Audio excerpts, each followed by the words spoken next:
오늘 우리가 나누실 은혜의 말씀은 마가복음 6장 30절로 44절의 말씀. 오늘도 마가복음 6장을 통한 은혜가 우리 가운데 가득하기를 주 이름으로 축원합니다. 오늘은 마가복음 이 말씀의 제목은 복음 네 번째 파트입니다. 소제목은 꼭 붙잡아야 할 십자가 말씀의 제목으로 은혜를 나누시도록 하겠습니다. 제가 아주 어렸을 때 큰 포부를 가지고 초등학교 3학년 때였던 것 같아요. 이제 개울가에서 좀 더 깊은 둔봉으로 도전을 해야 되겠다라는 큰 포부를 가지고 한 살 저보다 많은 초등학교 4학년 형과 함께 형 우리 언제까지 개울가에서 머물러 있을 수 없어. 우리도 이제 남자니까 형들처럼 둔봉에는 가봐야지. 남자로 태어났는데 초등학생이 맞춰지기 전에 저수지까지는 가야지. 우리가 언제든 이 땅 짚고 헤엄치는 그 개울가에서 이런 수모를 당할 수 있나 라는 생각으로 형과 작당을 해서 양쪽의 부모님을 속이고 둔봉으로 수영을 하러 가기로 작정을 한 것입니다. 하루아침에 한 게 아니라 며칠 동안 좋은 장소를 물색에 했어요. 그래서 인적이 드문 곳이어야 되고 소리를 신나게 질러도 아무도 모르는 곳이 되어야 됩니다. 그러려면 둔봉이 큰 곳이 아니라 적당한 크기, 누가 봐도 사람이 없을 것 같은 그곳에 가서 수영을 하기로 물색하고 그 날이 되어져서 이 동네에 저희가 섬이다 보니까 어디서든지 발견할 수 있는 스티로폴, 동그란 스티로폴이 있어요. 그걸 하나씩 가슴에 품고 양쪽 부모님을 속여서 아무도 모르게 둔봉에 수영하러 갔어요. 저는 그때까지는요, 수영을 잘하고 못하고는 그저 내 선택사항이지 내 생사를 바꿀 수 있다는 것을 깨달지 못했어요. 그저 스티로폼 하나만 있으면 되지. 그깟 수영 실력이야. 나중에 잘해주면 되지.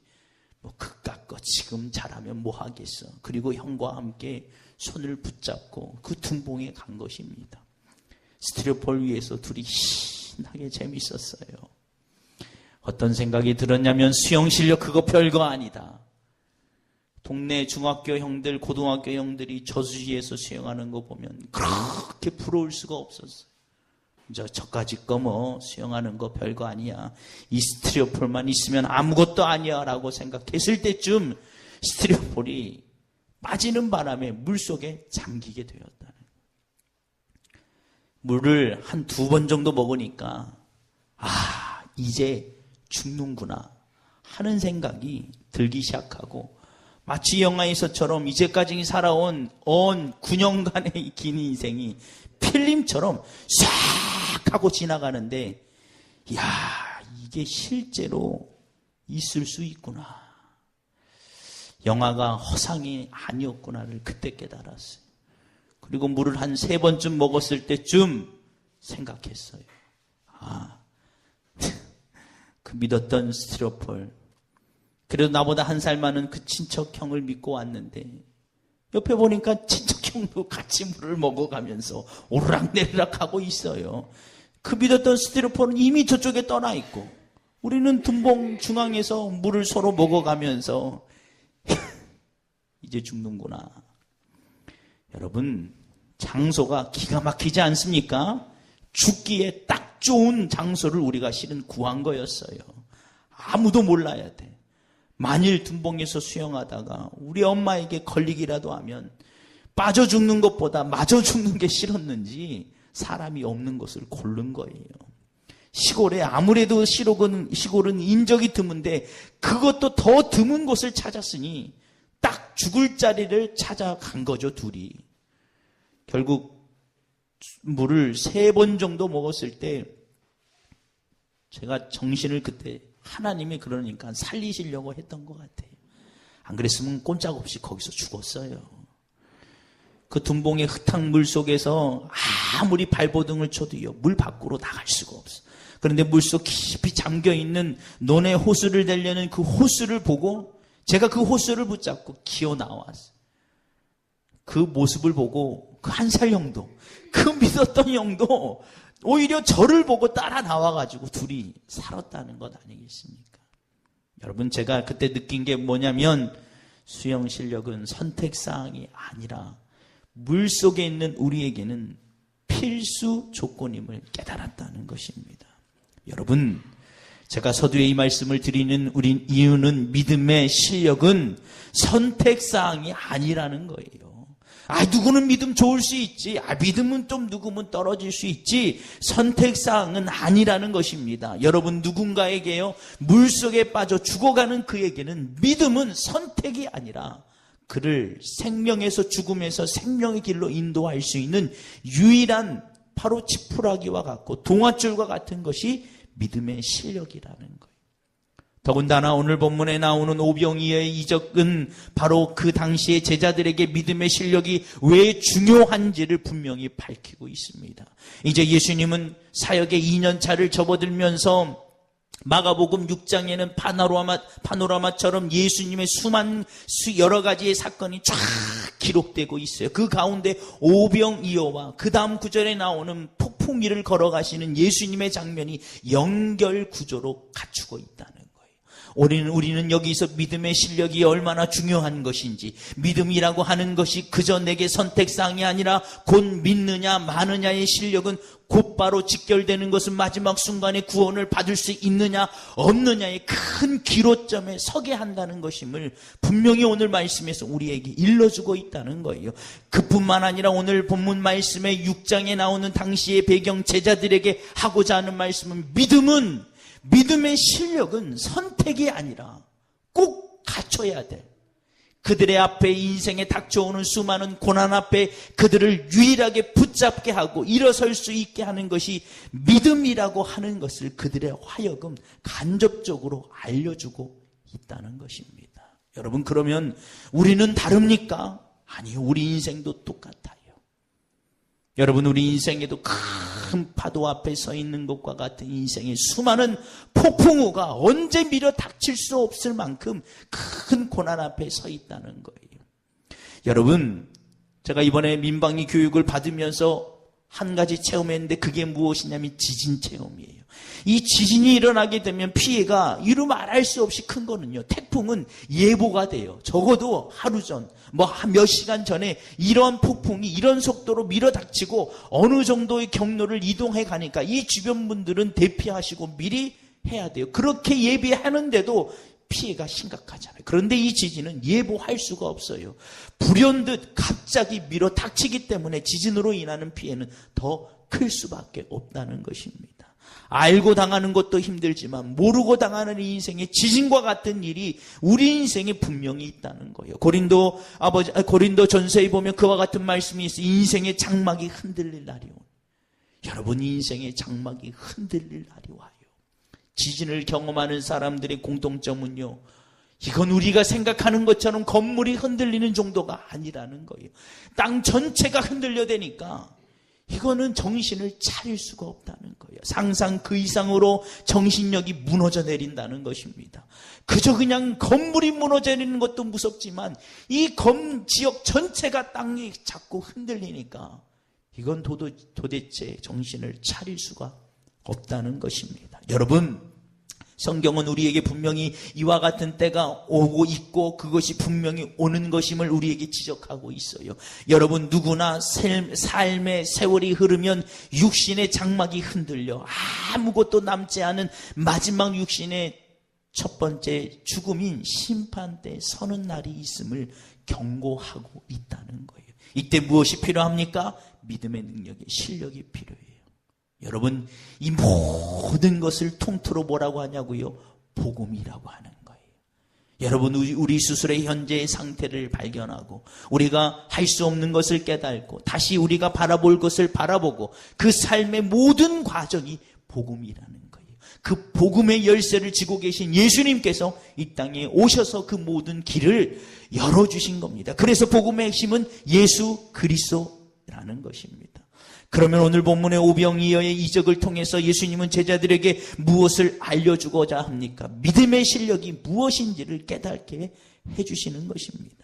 여러분, 오늘 본문에 보니까 예수님께서 한낱 쉴 수 없을 만큼 가만히 앉아서 무엇인가 음식을 드실 수 없을 만큼 바쁜 삶을 살았다고 기록하고 있어요. 그래서 한적한 곳에 가려고 했더니 그곳에도 사람이 몰려와, 그래서 배를 타고 다른 곳으로 갔더니 어떻게 알았는지 예수님이 계시고 예수님이 제자들과 함께하는 것을 알고 사람들이 먼저 알고 사람들이 그곳에 모여 있더라. 이게 오병이어의 오병이어 사건의 전개에 일어나는 전반적인 사건이에요. 그러니까 사람들이 지금 몰려와 있는 거예요. 예수님과 제자들은 쉴 수 없을 만큼 사역에 임하였고 지칠 대로 지치신 상황에서 사람들은 너무 예수님이 필요해서 몰려와 있다는 거예요. 그런데 예수님께서 당신의 몸을 돌보지 않으시고 오늘 본문에 보니까 몰려든 사람을 향하여 생각하기를 목자 없는 양같이 그들을 불쌍히 여겼더라고 기록하고 있습니다. 여러분, 이게 우리의 삶이 되기를 주 이름으로 축원합니다.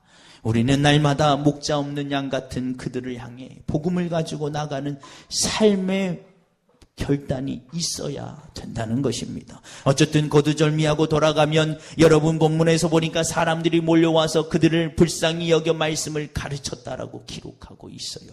말씀을 가르치는 상황 가운데 시간이 많이 흘러서 날이 저물어 있었음을 밝히고 있습니다. 그런데 이때 제자들이 문제점을 찾아내요. 여러분, 참 놀라운 것은요, 우리 가운데 가르치지도 않았는데 나타나는 놀라운 능력은 뭔 줄 아십니까? 사람들의 단점을 기가 막히게 꼽아낸다는 거예요. 장점을 찾아내는 것은 그렇게 힘든데 단점을 찾아내는 것은요 기가 막혀요. 저 사람 보니까 저게 문제고 저게 문제고 저게 문제를 금세 찾아낸다는 거예요. 오늘 제자들도 보니까 그 당시의 문제점을 찾아내요. 그래서 그들이 말하기를 첫 번째는 날이 저물었다는 것입니다. 밤이 어둑어둑해져서 그들이 가지고 있는 상황 가운데 해결할 방법이 없어. 두 번째는 빈들이라는 것입니다. 세 번째는 날이 저물고 시간이 갔음으로 말미암아 그 모여든 사람들이 이제 뭐 한다고요? 이 육신의 고품을 느낄 수밖에 없는 상황이라는 것입니다. 결정적으로 제자들에게 없는 것이 있는데 그것이 무엇이냐면 돈이 없다는 거예요. 그래서 예수님께 문제를 제기하는 거예요. 예수님, 지금 우리는 날이 저물고 빈들이고 돈도 없어서 이 모든 사람을 다시 해산해서 집으로 돌아가 각 촌에 돌아가 각자 먹을 것을 해결하게 하는 것이 좋은 방법이라고 생각이 되어집니다라고 예수님께 그 문제 제기를 한다는 것입니다. 여러분, 오늘 본문의 말씀은 어느 상황과 같냐면 12명의 정탐꾼의 사건과 똑같은 배경을 가지고 있어요. 12명의 정탐꾼을 가나안 땅에 먼저 보냈어요. 그 가운데 10명은 와서 얘기하기를 그들에 비하면 우리는 메뚜기와도 같다라고 얘기합니다. 여러분, 무엇이 먼저 보였기 때문입니까? 문제를 먼저 보았기 때문이에요. 여러분, 문제를 먼저 보게 되면 사람은 누구나 그 안에 위축이 되고 위축이 되면 시야가 좁아지게 되고 시야가 좁아지게 되면 정작 봐야 될 것을 보지 못하게 됨으로 말미암아 악순환의 연속이 반복되어져 가는 거예요. 그래서 우리에게 뭐가 필요합니까? 믿음의 실력이 필요하다는 것입니다. 그래서 우리는 기도의 능력을 가져야 돼요. 기도의 능력은 이와 같은 상황에서 문제를 직접적으로 그리고 피하지 않고 그 문제를 돌파할 수 있는 믿음의 능력을 갖게 한다는 것입니다. 기도는 무엇입니까? 거듭 말씀드린 것처럼 자세라고 말씀을 드렸어요. 기도는 자세다. 기도는 한낱 내가 원하는 것을 부르짖는 방법이 아니라 기도는 자세입니다. 내 스스로의 연약함을 인정하고 내 스스로의 연약함을 인정할 때 내게 없는 것을 가지고 계신 하나님의 전능하심을 의지하고 그 모든 주권이 하나님께 있음을 인정하는 것이 기도라고 말씀을 드렸어요. 이와 같은 기도의 자세를 가지고 있는 자에게는 날마다 응답을 받을 수밖에 없다라고 말씀을 드렸어요. 왜 그렇습니까? 여러분, 모든 것을 내가 생각하는 것보다 내게 더 좋은 것을 주실 줄 아는 하나님이 우리에게 필요를 공급하심을 믿고 그에게 기도하면 그 기도를 따라 하나님이 내게 응답을 해주심으로 말미암아 내가 생각하는 것, 내가 원하는 것을 받든지 받지 아니하든지 그든 날마다 응답을 받는 삶을 살아갈 수밖에 없게 되어진다는 것입니다. 이런 자에게 나타나는 증상이 뭡니까? 12명의 정탐꾼 가운데 2명의 정탐꾼과 같은 고백을 할 수밖에 없어요. 맞다. 우리는 그들에 비하면 메뚜기와도 같다. 아무런 능력이 없다. 그러나 우리에겐 누가 있어요? 전능하신 하나님이 있으므로 그들은 곧 우리의 밥이 되어진다는 것입니다. 여러분, 이게 믿음의 실력이. 결국 우리가 잘 아는 것처럼 10명의 정탐꾼은 사막에서 그대로 죽임을 당했어요. 그런데 그 2명의 정탐꾼만 가나안 땅에 들어가는 복을 받아 누린 것입니다.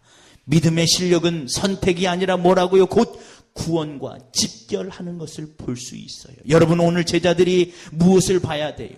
부정적인 것을 봐야 됩니까? 아니요. 그 앞에 계시는 예수님을 볼 수 있어야 되는데 그것을 보지 못했다는 것입니다. 문제만 보고 있으니까 앞에 계신 전능하신 예수님을 보지 못했다는 거예요. 죽은 자도 살리시고 눈먼 자도 눈을 뜨게 하고 물이 포도주고도 되게 하는 그 능력의 예수님을 앞에 두고도 문제만을 보고 있으니까 그 역사를 경험하지 못하게 되는 것입니다. 여러분, 사도행전 1장 8절에 오직 성령이 너희에게 임하시면 이라는 말씀을 잘 알고 있습니다. 오직 성령이 너희에게 임하시면 이라고, 성령이 임하면 증거가 나타나는데 그것이 무엇이냐면 내 것은 싹 사라지고 하나님의 것으로 내 안에 가득 채워지게 된다는 거예요. 그래서 성령이 너희에게 임하시면 너희가 권능을 받고, 여러분, 내 안에 나의 것으로 가득 채워져 있으면요 체험을 받을 수가 없어요. 다 비워야 돼. 지난번에 그런 말씀 드렸잖아요. 어린아이에게 있어서 부모는 그와 같은 것이라고. 자기 것이 없기 때문에 이 갓난아이는요 엄마를 그렇게 죽을 만큼 붙잡는 거예요. 그래서 엄마가 떨어져 있으면 죽기를 다하여 생명을 걸고 엄마를 부르짖는 거예요. 왜요? 내게 가득히 있어서의 무엇인가? 아니요. 아무것도 없기 때문에 스스로 존재할 수 없고 스스로 살아갈 수 없고 스스로 1분 1초도 설 수 없음을 그가 직감적으로 알고 있기 때문에 그 안에 오직 다 비워진 상태이기 때문에 엄마의 것으로 다 가득 채움을 받았기 때문에 엄마를 붙잡을 수 있는 능력이 발생하는 거예요. 여러분, 우리의 믿음도 그와 같아야 돼요. 다 비워내시기를 주의 이름으로 축원합니다. 그러면 권능이 임하게 되고, 권능이 임하게 되면 어떤 증상이 나타납니까? 사도행전 1장 8절에 오직 성령이 너희에게 임하시면 너희가 권능을 받고, 그 다음부터 그 증상이 나타났는데 예루살렘과 온 유대와 사마리아와 땅끝까지 이르러 내 증인이 되리라. 여러분, 우리는 착각하면 안 돼요. 증인이 되리라고 하는 것은 모든 사건의 주체는 다른 이에게 있는 거. 여러분, 법정에서는 증인들이 여러분 그 사건과 직접 관련이 있습니까? 없어요. 그 사건을 일으킨 그것이 살인이든 강도든 어떤 것이든 상관없이 그 주체자는 따로 있어. 증인은 뭐예요? 그저 그것을 본 것뿐이라는 것입니다. 그리고 그는 본 그대로 고백할 뿐이에요. 여러분, 그런데 그 증거의 증인이 어떤 현상을 일으킵니까? 그 사건의 큰 결정권을 일으키게 되는 거예요. 여러분, 그러므로 우리가 예수 그리스도의 증인이 된다는 건 무엇입니까? 모든 역사의 주체는 오직 하나님께 있다는 거예요. 내가 하는 게 없어요. 우리는 그저 뭐예요? 보고 들은 대로 고백할 뿐이라는 거예요. 여러분, 왜 기도해야 됩니까? 왜 믿음의 실력이 있어야 됩니까? 그러면 믿음의 실력은 뭡니까? 증인이라는 거예요. 증인. 내게 하는 것이 아니라, 내가 되어지는 것이 아니라 그저 나는 하나님의 역사를 보고 있기만 하면 돼요. 그런데 이게 너무나도 힘들다는 거예요. 오늘 본문의 제자들처럼 예수님께서 그와 같은 상황에 이르렀을 때 제자들이 스스로 고민하고 갈등해요. 우리가 이것을 어떻게 해결해야 될까? 어떻게 문제를 해결해야 될까? 아니, 지금 앞에 그 예수님이 계시는데 뭐가 걱정입니까? 아니, 예수님이 지금 사람들을 불러 모아 말씀을 가르치는데 뭐가 걱정이에요? 아니, 좀 배고프면 어떠합니까? 말씀의 능력을 가지고 말씀의 은혜를 받고 있으면 다 괜찮은 것 아니겠습니까? 오늘날 교회의 궁극적인 이유가, 문제의 원인은 뭐냐면 말씀의 능력이 사라졌기 때문이라는 거예요. 우리 교회 뭐가 문제다, 뭐가 문제다, 뭐가 문제다, 저 집사님이, 권사님이, 교회 주차장이, 건물이, 음향이 자꾸 걸어도요, 딱 한 가지가 해결이 되면 다 끝나요. 말씀이 은혜로 오면 다 해결이 돼요. 말씀의 은혜를 받으면 다 해결된다는 거예요. 그런데 그거는 찾지 않고 자꾸 엄한 데서만 찾고 있어요. 누구처럼요? 제자들처럼. 예수님, 빈들입니다. 날이 저물었어요. 저 배고파하는 사람들을 보세요.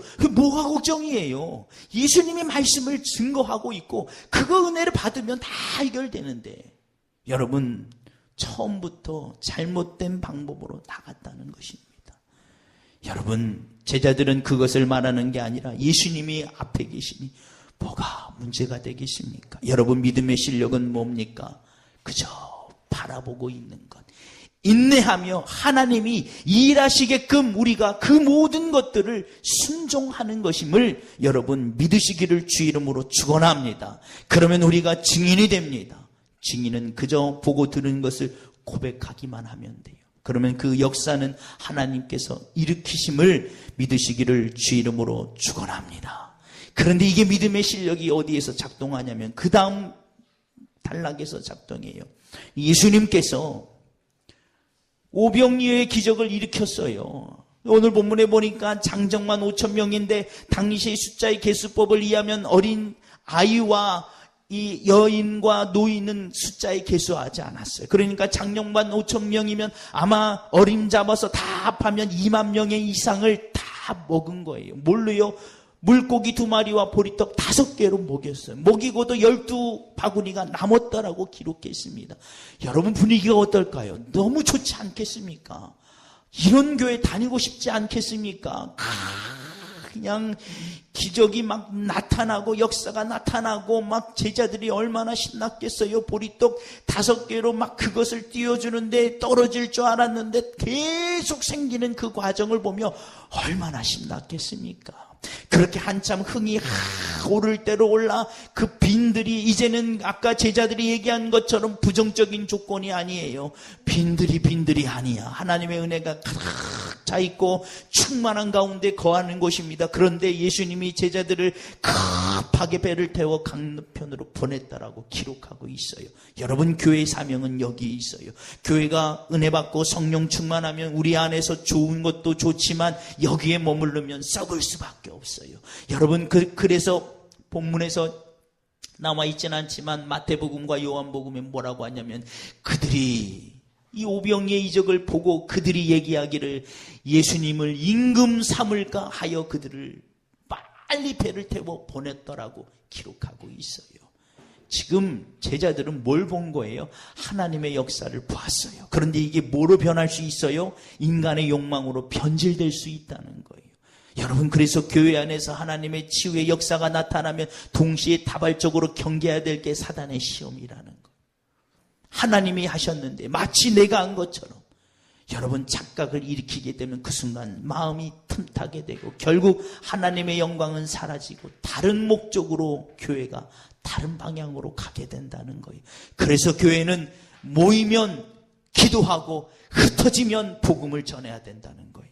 그래서 예수님이 제자들을 빨리 모아서 강 건너편으로 보냈어요. 그런데 여기서 사건이 발생하고 맙니다. 우리가 잘 아는 것처럼 예수님이 제자들을 강 건너로 보냈는데 가는 가운데 큰 폭풍을 만났어요. 여러분, 아까 얘기했잖아요. 믿음의 실력이 선택이 아닌 것이 그 다음 단락에서 증명이 되어져요. 본문에 보니까 본문에 있지는 않았지만 물 위를 걸으시는 예수님이 폭풍 가운데 폭풍을 헤치고 물 위를 쓱 하고 걸어와요. 그런데 그 걸어오는 것을 보고 제자들이 말하기를 저가 귀신인가요? 더 두려워하였더라고 기록하고 있습니다. 여러분 잘 보세요. 믿음의 실력이 뭐라고요? 하나님을 온전히 볼 수 있는 거라고 말씀을 드렸어요. 그런데 아직도 제자들이 믿음의 실력이 없으니까 물 위를 걸어오시는 예수님을 보고 딴 생각을 하고 있는 것입니다. 그런데 그때 누군가가 믿음의 말을 합니까? 베드로예요. 베드로가 뭐라고 외칩니까? 만일 주님이시거든. 나로 하여금 주님처럼 물 위를 걸을 수 있게 하여 주옵소서. 할렐루야. 이게 바로 믿음의 실력의 차이라는 거예요. 여러분, 오늘 우리는 큰 폭풍우 앞에서, 큰 파도 앞에서 그 사이를 뚫고 오신 예수님을 볼 수 있는 믿음의 실력이 있기를 주 이름으로 축원합니다. 여러분, 큰 파도를 뚫고 가야 되는 선장에게 백기수는요, 생명과도 같은 거예요. 잔잔한 바다 위를 떠가는 배 위의 선장은요, 백기술이 그의 생명과 아무런 관련이 없어요. 그런데 큰 파도 앞에 서 있는, 큰 파도를 뚫고 가야 되는 선장에게는 백기수는 생명과도 같은 것입니다. 여러분, 우리 인생에 닥쳐오는 수많은 고난과 환난을 뚫고 가야 되는 우리에게 믿음의 실력은 선택사항이 아니라 필수 조건임을 믿으시기를 주 이름으로 축원합니다. 여러분, 그런 믿음의 실력은 빌립보서 4장 13절에 우리가 너무나도 잘 아는 말씀, 내게 능력 주시는 자 안에서 내가 모든 것을 할 수 있느니라. 여러분, 오병이어의 이적은 제자들로 하여금 믿음의 실력을 갖추게 하는 거예요. 오병이어에 나타나는 믿음의 실력은 뭡니까? 문제를 보는 것이 아니라 예수님을 보는 거예요. 예수님을 온전히 볼 수 있으면 모든 문제가 그들 앞에 아무것도 아닌 것이 된다는 거예요. 이게 믿음의 실력이라고요. 여러분, 이게 선택입니까? 좀 믿음이 있어서 응답받은 집사님 좋겠네. 이거 좀 믿음이 있어가지고 성령 충만해서 응답받은 권사님 좋겠네. 나는 그런데 필요 없어. 아니요, 우리에게 그것은 선택사항이 아니라고요. 왜냐하면 우리 인생에 큰 파도가 기다리고 있기 때문이라는 거예요. 일생을 살아가면서 큰 파도가 없을지라도 결국 마지막 순간에 인생의 죽음의 갈림길에서 큰 파도를 만나게 됩니다. 전혀 앞을 예상할 수가 없어요. 어느 누구도 죽어본 사람이 없기 때문에 앞을 예상할 수가 없는 거예요. 죽음 위에 있을 정말 구원과 얘기하는 천국과 지옥이 있는 것인지, 정말 예수님을 믿어야 구원함을 받을 수 있는 건지, 수많은 의심이 폭풍우와 파도처럼 우리를 몰아닥치는 거예요. 큰 파도 앞에 서 있는 선장이 큰 파도 뒤에 무엇이 존재할지, 저 파도를 경험해보지 못한 선장이 어떤 파도로 인하여 어떤 것이 있을지 불안해하고 있을 때 그를 붙잡는 게 뭐라고요? 백기술, 즉 믿음의 실력이에요. 나는 뚫을 수 있어. 나는 그와 같이 수많은 경험을 통해서 믿음의 백기술의 실력이 있으니까 저 파도는 내가 헤쳐나갈 수 있어. 그 파도를 직진해서 나가는 그 믿음의 선장이, 그 선장의 백기술이 그의 생명을 갈라놓는 것처럼 믿음의 실력이 결국 마지막 순간에 인생의 폭풍우, 이제까지 맛보지 못한 폭풍우가 우리 앞에 처하게 된다는 거예요. 그게 죽음이에요. 죽음 위에 무엇이 있을지 누가 압니까? 저도 몰라요.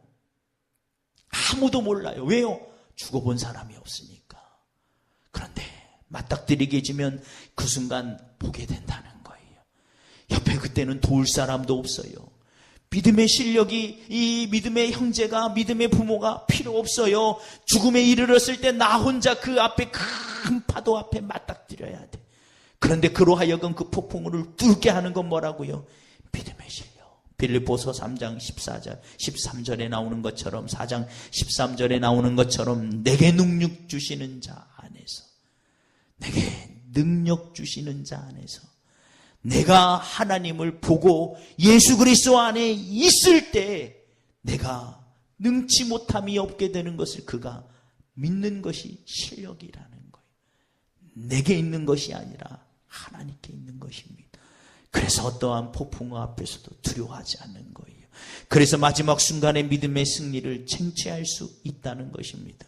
여러분, 오병이어는 그저 보리떡 5개와 물고기 2마리로 5,000명 이상, 이 2만 명의 이상의 사람을 먹이고 12광지, 12바구니가 남은 잔치가 아니라 그 이면에는 믿음의 실력이 있고 없고의 차이로 인하여 그의 생사의 마지막 순간에 결정짓는 중요한 증거가 됨을 우리에게 말씀하고 하고 있다는 것입니다. 여러분, 제가 서두에서 말씀드렸지 않습니까? 둔봉이에 들어갔을 때 수영의 실력이 있고 없고는 아무 차이도 아닌 줄 알았어요. 그런데 믿었던 스티로폴이 떠나고 믿었던 한 살 많은 형아가 같이 물에 빠져서 물을 먹고 이 죽음의 앞에 있을 때, 야, 이게 수영의 실력이 선택이 아니었구나. 없으면 죽는 거고 있으면 사는 거였구나. 여러분, 우리 인생의 마지막 순간에 그것을 깨달으면 얼마나 서글픕니까? 그래서 성경은 우리에게 미리 알려주는 거예요. 그 상황이 이르기 전에 믿음의 실력을 키워 마지막 순간에 폭풍과 같은 인생 앞에 두려워하지 말고 오직 예수 그리스도 내게 능력 주시는 자 안에서 내가 모든 것을 할 수 있음을 믿음의 실력을 가지고 그 폭풍우를 뚫고 하나님에 계신 영원한 하나님의 나라에 이를 것을 강조하고 있다는 것입니다. 여러분, 오늘 물속에 잠기는 인생이 아니라 물을 뚫고 지나가는 인생, 수많은 문제 앞에 두려워 떠는 것이 아니라 내 앞에 바로 계신 예수님을 보는 놀라운 역사가 나타나기를 주 이름으로 축원합니다.